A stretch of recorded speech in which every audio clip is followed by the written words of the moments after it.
I'm originally from Michigan, and so I'm a Midwest girl. I am involved in all different areas of fitness.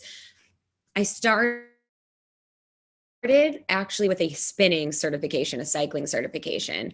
That was, I think, 10 years ago. And then from there, I got really involved in weightlifting. So then I got a group fitness certification through NASM. And then in addition to that, I also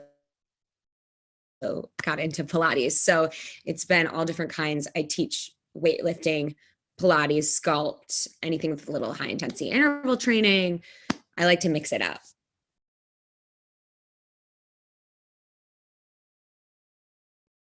It's so funny because growing up, I definitely had this competitive edge, but I was zero athletic. I didn't do any sports. And looking back now, I feel like I would be so interested in team sports, but I always loved the aspect of being a team player. And I think when I started getting involved in taking and working out at different fitness studios and seeing that there's like a total community there, I think that's when I realized, oh, hey, I can motivate people as well. This is something that I'm passionate about. And I think that I could make a difference. I've always wanted to make a difference in some capacity. So if it's making someone feel better for the day, turning their day around, that's what I would love to do.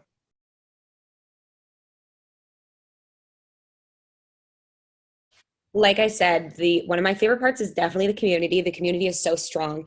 You genuinely create rich, real relationships with your clients and with other trainers, and it's a really inspiring, positive, not toxic environment, which is what I was definitely a little nervous about prior to jumping in.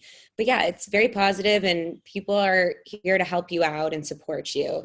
That's definitely one of my favorite parts of the fitness industry. Part two would be, again, making more friends. I'm extremely social,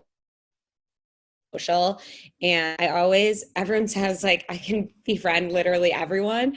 So I love making new friends, and I feel like I've made a new family and community here. Another favorite part is being able to work out for free at my favorite gyms, because I ended up finding my favorite gyms that I would work out at and had these like crazy packages that I'd have to pay for, and now I teach there, so it's free. So I'm like, I'm getting paid to teach a workout and I have a free package here. Like, it's amazing. So I would say those are my three favorite parts.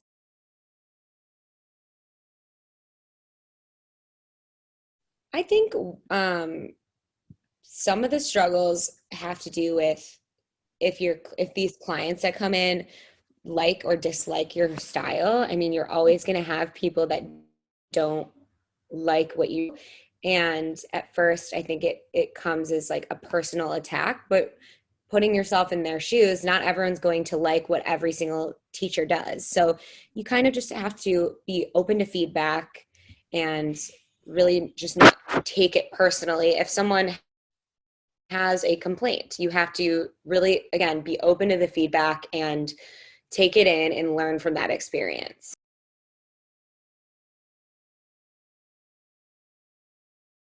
Well, I actually think that, I mean, COVID is terrible. It's absolutely terrible. And at first, when we were all in this shutdown, I live in Los Angeles, so there was like a massive shutdown immediately, and you couldn't like leave your apartment, and that was really upsetting to a lot of people, including myself, because at the time I was just teaching at studios. I had no idea that I could, like, I didn't even know what Zoom was. I was like, what is Zoom? Who's going to do an online workout? And Yeah. so it's created actually this entire business. And throughout this quarantine, I created an Instagram, Sweat with Hannah.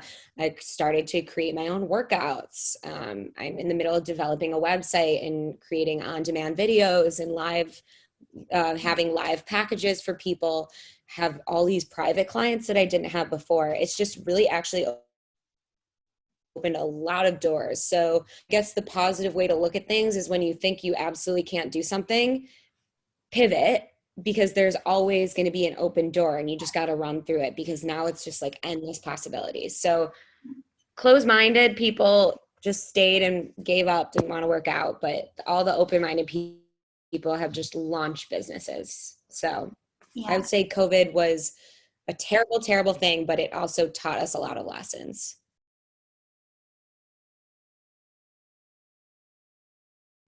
I think it is definitely going to affect the industry. I can't imagine. I mean, think about circuit training prior to where you're all switching stations constantly or sharing, even sharing like a barbell, sharing dumbbells, sweating on a treadmill and then getting off and jumping on someone else's sweat or a spin bike. It's like now I look at that and I mean, already I was kind of grossed out and now I'm just like, this is terrifying. So I think we're going to have to find new ways. I mean, I don't even know.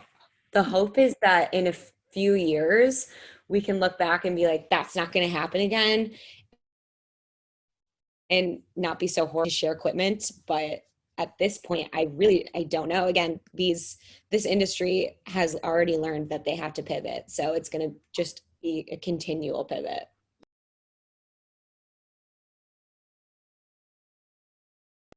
I think that specifically, not even in my country, I would go specifically to Los Angeles Hmm. because that is its own bubble of fitness. And I was talking to a trainer who lives out in New York City, and she was like, people, there's a certain aesthetic wherever you live. And she found that personally, she found that in New York, she felt like there was just like this drive to be skinny. So people wanted to just like really focus on Pilates and they didn't ever want to touch weights. And it was just like cardio Pilates. But out here, she was like, I've noticed that people are more into building and being stronger and looking more toned and yeah, taking up space. So here you get curvy and toned. So that's a little bit more, maybe people are less afraid to lift weights. Um, but again, really, wherever you go in America, you're going to see weightlifting, Pilates, circuit training, lots of cycling. Barry's boot camp is the treadmill and strength training. So it's like, I don't know, people, there's like a certain body type that people desire, and they're going to want to work out to achieve that. I don't personally think that's the way to do it. I think you should work out and do what makes you happy and not strive to get this certain image of yourself.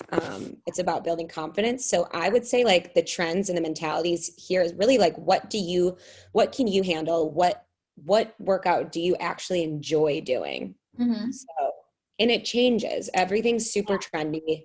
It always changes. Like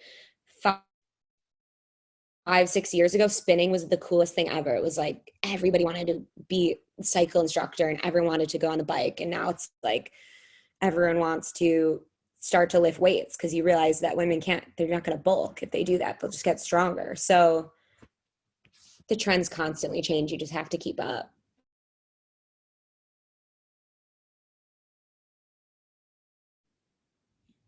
Don't be afraid and don't give up. I'm thinking about how I first started and even just like being around these other instructors at my Pilates studio, my lifting gym, and they're so, how do they do this? Like, I don't understand how they have all this knowledge and confidence. And don't quit. You will get there. As you get there, you'll realize, hey, they're just like me. Yeah. It's all, you kind of just have to kind of throw yourself into it.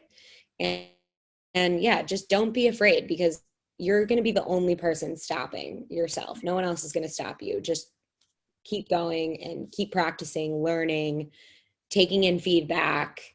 And yeah, don't stop. Don't stop.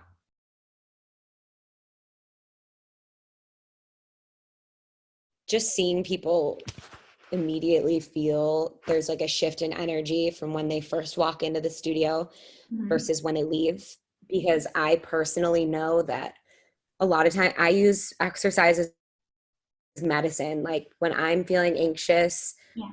I will go work out. So I see someone just having a crappy day. They come into the studio, and then my teaching and my instructions and this workout is going to change their day around and make them be in a better mood. That's what motivates me. And Hmm. is just to see people happy, and also just like to kind of have these people who were once strangers start to come up to you after, ask you about your life. Like again, you create this community, and that is truly what motivates me.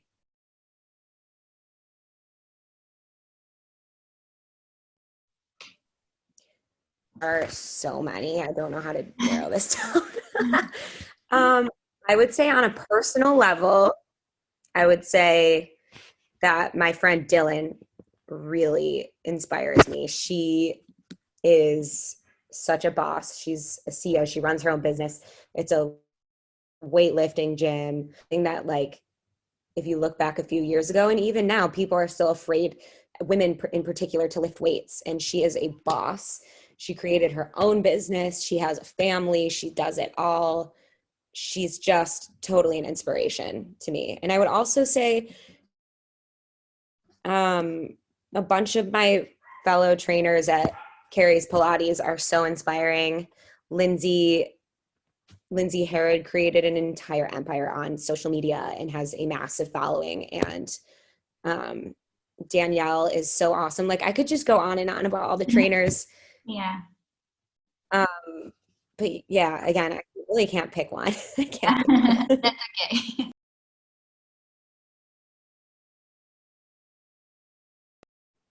I guess it would just be what I had mentioned before. Don't give up. It's so basic and cheesy, but it's the absolute truth.